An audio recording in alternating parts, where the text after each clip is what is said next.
काम की बात विष्णु गोयल के साथ। नमस्कार, काम की बात विष्णु गोयल के साथ में आपका स्वागत है। राजस्थान रूरल टूरिज्म स्कीम 2022 लागू हो गई है। हमारे पास काफ़ी व्यक्तियों के फ़ोन आए जिनको इस स्कीम का काफ़ी कंफ्यूजन हो रहा है। जहाँ कंफ्यूजन है वहाँ सोल्यूशन है, और सोल्यूशन है हमारी गवर्नमेंट पॉलिसी के एक्सपर्ट विष्णु गोयल जी, जिनसे हम इस स्कीम के बारे में चर्चा करने जा रहे हैं। तो विष्णु जी, आपका स्वागत है। थैंक यू जया जी।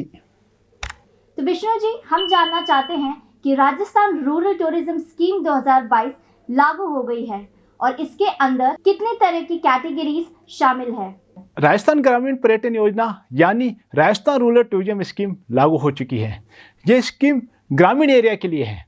ग्रामीण एरिया से मतलब म्युनिसिपल एरिया से बाहर का एरिया जहाँ ग्राम पंचायत कार्यरत है, उस एरिया के लिए ये स्कीम बनाई गई है। मैं आपको एक और बात बताना चाहता हूँ कि अर्बन एरिया के लिए पहले से ही राजस्थान गेस्ट हाउस स्कीम बनी हुई है। अब हम बात करते हैं कि कौन कौन व्यक्ति इस स्कीम के लिए एलिजिबल है। कोई भी व्यक्ति जो ग्रामीण आवासीय या आबादी क्षेत्र के अंदर आवासीय भवन का मालिक है, या ग्रामीण कृषि भूमि के खातेदार है, या अन्य कोई भी व्यक्ति जिसके अपने नाम से लैंड टाइटल ओनरशिप के डॉक्यूमेंट अवेलेबल है, तो वह व्यक्ति ग्रामीण पर्यटन इकाई संचालन हेतु आवेदन कर सकता है। अब आप सोच रहे होंगे कि ग्रामीण पर्यटन इकाई क्या है, तो मैं आपको ये बताना चाहता हूँ कि ग्रामीण पर्यटन इकाई से तात्पर्य ग्रामीण गेस्ट हाउस, कृषि पर्यटन इकाई यानी agro tourism unit, camping site और कैरावेन पार्क शामिल है। यानी ग्रामीण एरिया में आपके पास 4 तरह की पर्यटन इकाई लगाने का ऑप्शन अवेलेबल है, और जो 5वां ऑप्शन है पेइंग गेस्ट हाउस का, वो आपके पास पहले से ही अवेलेबल था। धन्यवाद विष्णु जी, आपने हमारे काफी कंफ्यूजन को क्लियर कर दिया है। आपने हमें यह बताया है कि इस स्कीम में हमारे पास 4 तरह के ऑप्शन अवेलेबल हैं। तो अब हम यह जानना चाहते हैं कि यह ऑप्शन क्या हैं और इन ऑप्शन के क्या क्या रूल्स एंड रेगुलेशंस हैं। तो क्या आप हमें इसके बारे में बता सकते हैं?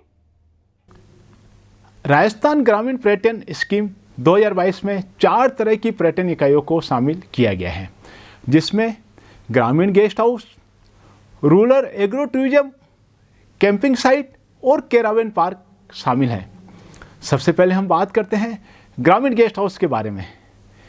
यदि आपके पास ग्रामीण आवास क्षेत्र या आबादी क्षेत्र में मिनिमम 6 रूम और मैक्सिमम 10 रूम टूरिस्ट के लिए अवेलेबल कराते हैं, और आपका गेस्ट हाउस आपके एरिया के संबंधित टूरिस्ट रिसेप्शन सेंटर से पंजीकृत है, तो उसे हम ग्रामीण गेस्ट हाउस कहेंगे। यानी सबसे पहले तो आपके पास मिनिमम 6 रूम होने चाहिए और मैक्सिमम 10 रूम्स अवेलेबल होने चाहिए, जो कि टूरिस्ट के लिए अवेलेबल हो सकते हैं, और पर्यटन विभाग से पंजीकृत जरूरी है, तो हम उसे ग्रामीण गेस्ट हाउस कहेंगे। ग्रामीण गेस्ट हाउस का आवेदन करने पर सबसे पहले आपको टेम्परेरी रजिस्ट्रेशन जारी किया जाएगा, जो 6 महीने के लिए वैलिड होगा। यानी 6 महीने के अंदर आपको परमानेंट रजिस्ट्रेशन के लिए लागू करना है। उसके बाद में आपका इंस्पेक्शन किया जाएगा, और यदि सभी चीज़ सही है तो विद इन 6 मंथ आपको फाइनल रजिस्ट्रेशन प्रमाण पत्र जारी कर दिया जाएगा, जिसकी वैलिडिटी रजिस्ट्रेशन जारी करने की डेट से 2 साल तक के लिए होगी। यानी 2 साल बाद आपको वापस टाइमली रिन्यूअल के लिए अप्लाई करना होगा। अब हम बात करते हैं एग्रो टूरिज्म यूनिट की, यानी ग्रामीण कृषि पर्यटन इकाई की। एग्रो टूरिज्म यूनिट के लिए आपके पास मिनिमम लैंड का एरिया 2000 स्क्वायर मीटर होना चाहिए, और मैक्सिमम 2 हेक्टेयर पर आप एग्रो टूरिज्म यूनिट लगा सकते हैं। अब हम बात करते हैं कि इस स्कीम के अंदर कितने एरिया में कंस्ट्रक्शन अलाउ होगा और हम कितने रूम बना सकते हैं।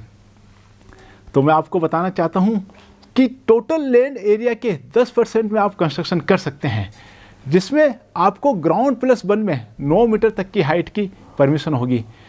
इस टोटल 10% एरिया में आप कंस्ट्रक्शन कर सकते हैं। नंबर ऑफ रूम्स का यहाँ कोई रेस्ट्रिक्शन नहीं है। जो बैलेंस्ड 90% ओपन एरिया है, उसे आप agriculture, horticulture, camel farm, animal farm, handicraft, carpet आदि अनेक यूज कर सकते हैं, जिसमें जो भी हमारे वहाँ टूरिस्ट आ रहा है तो उनको ग्रामीण कल्चर का अनुभव होना चाहिए। अब हम बात करते हैं कैंपिंग साइट यूनिट के संबंध में। कैंपिंग साइट के लिए आपके पास ग्रामीण एरिया में एग्रीकल्चर लैंड होनी चाहिए, और जो एग्रीकल्चर लैंड है उसका मिनिमम एरिया 1000 वर्ग मीटर होना चाहिए और मैक्सिमम 1 हेक्टेयर तक हो सकता है। आपके पास जो लैंड अवेलेबल है उसके 10% एरिया में आप टेंट लगा सकते हैं कैंपिंग पर्पज़ के लिए, और 90% पार्ट वो ओपन रहेगा। उससे आप एग्रीकल्चर के लिए, कैमल फार्म के लिए, गार्डन के लिए व अन्य एक्टिविटीज़ के लिए यूज कर सकते हैं। अब हम बात करते हैं 4th टूरिज्म यूनिट के बारे में, जो है कैरावन पार्क। कैरावन पार्क के लिए भी आपके पास ग्रामीण एरिया में मिनिमम 1000 वर्ग मीटर एग्रीकल्चर लैंड होना जरूरी है और मैक्सिमम 1 हेक्टेयर में आप कैरावन पार्क लगा सकते हैं। कैरावन पार्क के बारे में मैं आपको बताना चाहता हूँ कि वहाँ पर बेसिक फैसिलिटी जैसे electricity connection, clean water, bathroom etcetera का होना बहुत ज़रूरी है। धन्यवाद विष्णु जी, आपने चारों ऑप्शन के बारे में हमें विस्तार से समझा दिया है। अब हम यह जानना चाहते हैं कि यदि कोई व्यक्ति ग्रामीण एरिया में इस स्कीम के अंदर कोई प्रोजेक्ट लगाना चाहता है तो वह किस प्रकार से आवेदन कर सकता है और उसके रूल्स एंड रेगुलेशंस क्या हैं, इसके बारे में आप हमें थोड़ी जानकारी दीजिए। जैसा कि मैंने आपको बताया कि इस स्कीम में 4 तरह की पर्यटन इकाई शामिल है।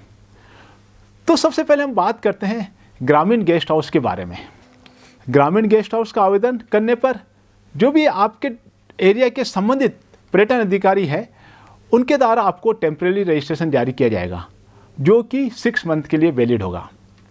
टेम्परेरी रजिस्ट्रेशन के बाद आपकी यूनिट का इंस्पेक्शन किया जाएगा और यदि सभी चीज़ें सही है और विदिन 6 मंथ आपको रजिस्ट्रेशन प्रमाण पत्र जारी कर दिया जाएगा। उस रजिस्ट्रेशन प्रमाण पत्र की वैलिडिटी 2 साल के लिए होगी। अब हम बात करते हैं agro tourism unit camping site और कैरावन पार्क के संबंध में। इसके लिए सबसे पहले आपको संबंधित पर्यटन विभाग के अंदर प्रोजेक्ट अनुमोदन के लिए आवेदन करना है। प्रोजेक्ट अनुमोदन के लिए आवेदन करने के बाद आपकी साइट का सर्वे होगा। उसके बाद आपके प्रोजेक्ट को पर्यटन विभाग के द्वारा अनुमोदित कर दिया जाएगा। आपके प्रोजेक्ट का अनुमोदन होने के पश्चात आपको 3 साल के अंदर प्रोजेक्ट कंप्लीट करके पर्यटन विभाग के अंदर पंजीकरण हेतु आवेदन करना है। यानी आपको 3 साल के अंदर कंस्ट्रक्शन कंप्लीट करना है। पर्यटन विभाग द्वारा आपको पहले टेम्परेरी रजिस्ट्रेशन जारी किया जाएगा जिसकी वैलिडिटी 6 मंथ के लिए होगी और टेम्परेरी रजिस्ट्रेशन के बाद में आपकी यूनिट का इंस्पेक्शन किया जाएगा, सर्वे किया जाएगा और यदि सभी कुछ सही पाया जाता है तो आपको परमानेंट रजिस्ट्रेशन जारी कर दिया जाएगा। इस परमानेंट रजिस्ट्रेशन की भी वैलिडिटी 2 साल के लिए होगी और 2 साल बाद में आपको रिन्यूअल कराना होगा। राजस्थान ग्रामीण पर्यटन योजना में जो पर्यटन इकाइयां शामिल हैं, उनके सारे क्राइटेरिया क्लियर हो गए हैं। अब हम यह जानना चाहते हैं कि इस स्कीम में जो पर्यटन इकाइयां शामिल हैं, उन्हें सरकार की तरफ से क्या-क्या सुविधाएं दी गई है और क्या-क्या बेनिफिट्स मिल रहे हैं। राजस्थान रूरल टूरिज्म स्कीम में जो टूरिज्म यूनिट बताई गई है उनको मुख्य रूप से 4 प्रकार के बेनिफिट इस स्कीम में दिए गए हैं। हम सभी बेनिफिट्स की डिटेल में चर्चा करते हैं। सबसे पहला बेनिफिट है स्टैम्प ड्यूटी का एग्जम्पशन।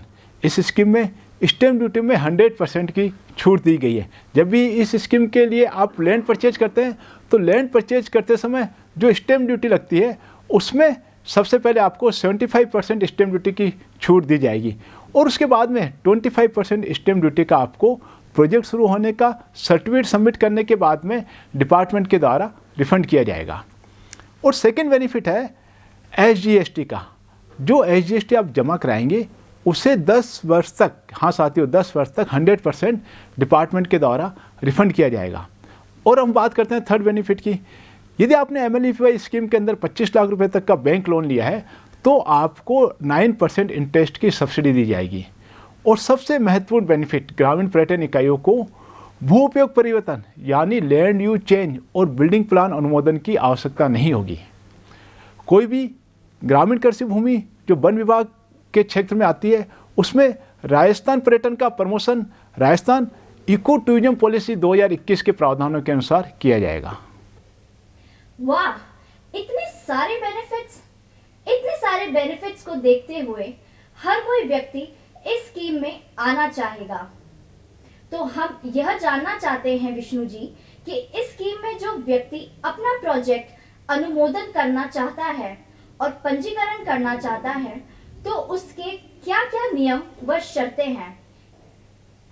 ग्रामीण एरिया में पर्यटन को बढ़ावा देने के लिए और लोकल एरिया में रोजगार को बढ़ावा देने के लिए, लोकल आर्ट एंड कल्चर को प्रमोट करने के लिए सरकार ने ये स्कीम जारी की है। इस स्कीम के लिए कुछ प्रमुख रूल्स और रेगुलेशन हैं जिसे मैं आपको बताने जा रहा हूँ।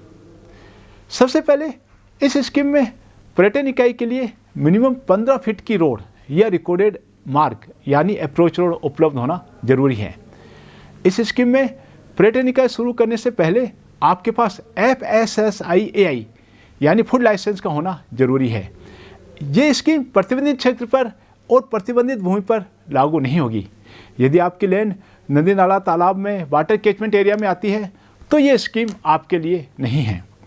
आपकी लैंड के ऊपर से कोई भी इलेक्ट्रिक की हाई पावर टेंशन लाइन जा रही है तो आपको ध्यान रखना है कि जो हाई पावर लाइन के रूल्स और रेगुलेशन है उसके हिसाब से आपको कंस्ट्रक्शन कराना है। टूरिज्म इकाई रन करने के लिए जो भी सरकार के टैक्स बन रहे हैं उसको जमा कराने की भी जिम्मेदारी आपकी है। आपकी पर्यटन इकाई में सभी प्रकार की आवश्यकताएं जैसे लाइट है, पानी है, फर्नीचर है, क्लीननेस है, साफ सफाई है, फायर फाइटिंग इक्विपमेंट है, सिक्योरिटी है, मेडिकल फैसिलिटी है, इन सभी का होना बहुत आवश्यक है। धन्यवाद विष्णु जी। आपने राजस्थान रूरल टूरिज्म स्कीम को सरल शब्दों में स्पष्ट रूप से हमें समझा दिया है।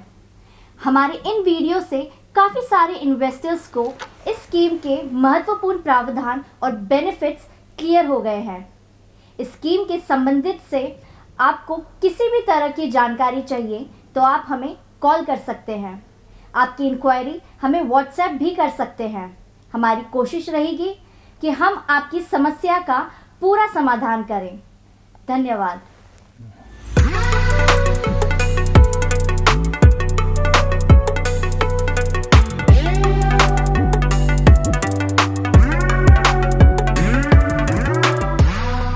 काम की बात विष्णु गोयल के साथ।